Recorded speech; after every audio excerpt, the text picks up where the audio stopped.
How to fix WhatsApp lush scene not showing problem fixed. Hello everyone, it's me Vag, and in this very video tutorial I will be teaching you how you can fix the YouTube library option not showing in YouTube. If any day you face a problem like this in YouTube, at first you have to find a YouTube application on your device and then you have to just tap on it for a while. After tapping on it for a while, now you have to go to the I like option. After tapping on the I like option, now you can see an interface like this here. Then you can tap on the option of notification and enable allow notifications and allow sound and vibration. Then you can tap on the option of permissions, and here you have to allow the permission to camera, contacts, location, microphone, notification phone, and photos and videos. Then you can go back and go to the next option, that is set as default.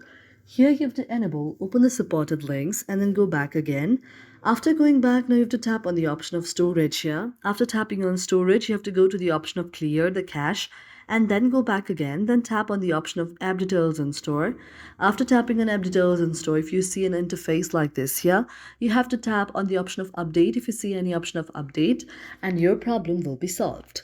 Thank you for watching our video, and if you really like it, do not forget to subscribe our channel.